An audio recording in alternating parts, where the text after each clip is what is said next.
കോപം വരുന്നത് തെറ്റല്ല, പക്ഷേ കോപത്തിൽ നമ്മൾ ചെയ്യുന്ന കാര്യങ്ങളാണ് പലപ്പോഴും നമ്മുടെ ജീവിതത്തെ മാറ്റുന്നത്. ഞാൻ Ambika Ajesh, certified happiness coach and mind power trainer. എൻ്റെ ഈ വീഡിയോ നിങ്ങൾ സബ്സ്ക്രൈബ് ചെയ്യാണ്ടാണ് കാണുന്നതെങ്കിൽ ജസ്റ്റ് ഒന്ന് സബ്സ്ക്രൈബ് ചെയ്ത് എന്നെ ഒന്ന് സപ്പോർട്ട് ചെയ്യും. നമുക്ക് എല്ലാവർക്കും കോപം വരും. എപ്പോഴാണ് നമുക്ക് കോപം വരുന്നത്? ആരെങ്കിലും നമ്മളെ വേദനിപ്പിക്കുമ്പോൾ, ആരെങ്കിലും നമ്മളെ അവഗണിക്കുമ്പോൾ, നമ്മൾ പറഞ്ഞത് ആരും മനസ്സിലാക്കാത്തപ്പോൾ, അല്ലെങ്കിൽ കാര്യങ്ങൾ നമ്മുടെ ഇഷ്ടത്തിനനുസരിച്ച് നടക്കാതെ വരുമ്പോൾ നമ്മുടെ കോപം സ്വാഭാവികമായി ഉയരും. കോപം ഒരു വികാരമാണ്, പക്ഷേ അത് നിങ്ങളുടെ തീരുമാനം ആകരുത്. കാരണം കോപം ഉയരാൻ ഒരു നിമിഷം മതി, പക്ഷേ കോപത്തിൽ പറഞ്ഞ ഒരു വാക്കിൻ്റെ മുറിവ് ചിലപ്പോൾ വർഷങ്ങളോടെ നിലനിൽക്കും. നിങ്ങൾ ഒരിക്കലെങ്കിലും ഇങ്ങനെ ശ്രദ്ധിച്ചിട്ടുണ്ടോ? കോപം വന്നപ്പോൾ നമ്മൾ പറയുന്ന ചില വാക്കുകൾ, നിനക്കെന്നെ മനസ്സിലാകില്ല, എനിക്ക് നിന്നെ വേണ്ട, നീ എപ്പോഴും ഇങ്ങനെയാണ്, നിന്നെ കൊണ്ടൊരു കാര്യവും ശരിയാകില്ല. അപ്പോൾ ആ വാക്കുകൾ പറയുമ്പോൾ നമ്മൾക്ക് തോന്നും ഞാൻ എൻ്റെ ദേഷ്യം പുറത്തു പറയുകയാണെന്ന്.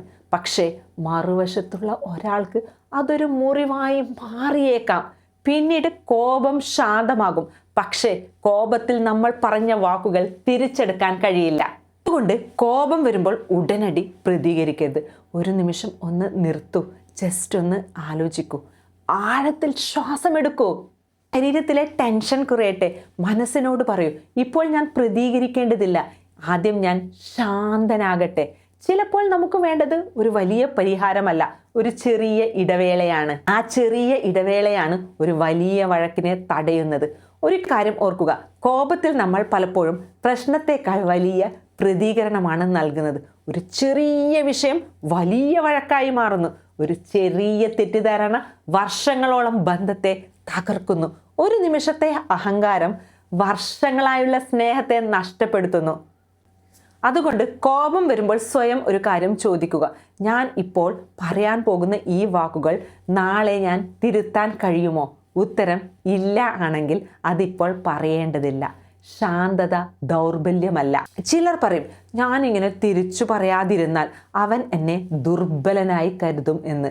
ആക്ച്വലി അങ്ങനെയല്ല. തിരിച്ചു പറയാൻ കഴിയുമ്പോഴും തിരിച്ചു പറയാതിരിക്കാൻ കഴിയുന്നതാണ് യഥാർത്ഥ ശക്തി. കോപത്തിൽ ആക്ച്വലി ശബ്ദം ഉയർത്തുന്നത് ശക്തിയല്ല, മറ്റൊരാളെ വേദനിപ്പിക്കുന്ന വാക്കുകൾ പറയുന്നത് ശക്തിയല്ല, സ്വന്തം വികാരങ്ങളെ നിയന്ത്രിക്കാൻ കഴിയുന്നതാണ് യഥാർത്ഥ ശക്തി. കോപത്തെ ജയിക്കുന്ന മനുഷ്യന് മറ്റുള്ളവരെ ജയിക്കേണ്ട ആവശ്യമില്ല, കാരണം അവൻ ആദ്യം തന്നെ സ്വയം ജയിച്ചിരിക്കുന്നു. നിങ്ങളുടെ വീട്ടിൽ, കുടുംബത്തിൽ, ബന്ധങ്ങളിൽ, ജോലി സ്ഥലത്ത് ആരെങ്കിലും നിങ്ങളെ പ്രകോപിച്ചാൽ ഉടനടി പ്രതികരിക്കരുത്. പകരം ഒന്ന് നിശബ്ദരാകൂ, ആഴത്തിൽ ഒരു ശ്വാസമെടുക്കൂ, ആവശ്യമെങ്കിൽ അവിടെ നിന്ന് കുറച്ചു സമയം മാറി നിൽക്കൂ. മനസ്സ് ശാന്തമായ ശേഷം മാത്രം സംസാരിക്കൂ. കാരണം ശാന്തമായ മനസ്സ് പ്രശ്നങ്ങളെ വലുതാക്കുകയില്ല, പരിഹാരങ്ങൾ കണ്ടെത്തുകയാണ് ചെയ്യുന്നത്. ഒരു നിമിഷത്തെ കോപം എന്തൊക്കെ നഷ്ടപ്പെടുത്താം? ഒരു നല്ല ബന്ധം, ഒരു സൗഹൃദം, ഒരു കുടുംബ ബന്ധം, ഒരു അവസരം, ചിലപ്പോൾ നമ്മുടെ തന്നെ സമാധാനം. പക്ഷേ ഒരു നിമിഷത്തെ ക്ഷമയും ശാന്തതയും ഒരു ജീവിതകാലത്തെ ബന്ധം സംരക്ഷിക്കാം. അതുകൊണ്ട് ഇന്നു മുതൽ കോപം വരുമ്പോൾ ഒരു പുതിയ ശീലം തുടങ്ങാം. സ്റ്റോപ്പ്. നിങ്ങളെ വേദനിപ്പിച്ച ഒരാളോട് പോലും ശാന്തമായി സംസാരിക്കാൻ കഴിയുമ്പോൾ നിങ്ങൾ ദുർബലനല്ല, നിങ്ങൾ വളർന്നുകൊണ്ടേയിരിക്കുകയാണ്. കോപം ഉയർത്താൻ ശക്തി വേണ്ട, കോപത്തെ നിയന്ത്രിക്കാൻ യഥാർത്ഥ ശക്തിയും വിവേകവും വേണം. അതുകൊണ്ട് ഇന്നു മുതൽ കോപത്തെ തിരഞ്ഞെടുക്കുന്നതിന് മുമ്പ് സമാധാനത്തെ തിരഞ്ഞെടുക്കൂ. ഒരു വാക്ക് പറയുന്നതിന് മുമ്പ് അത് മറ്റൊരാളുടെ ഹൃദയത്തിൽ എന്ത് മുറിവുണ്ടാക്കും എന്ന് ചിന്തിക്കൂ. കാരണം ഒരു നിമിഷത്തെ ക്ഷമയും ശാന്തതയും ഒരു ജീവിതകാലത്തെ ബന്ധം കാത്തു സൂക്ഷിക്കും. കോപം വരാം, പക്ഷേ അത് നിങ്ങളെ നിയന്ത്രിക്കാൻ അനുവദിക്കരുത്.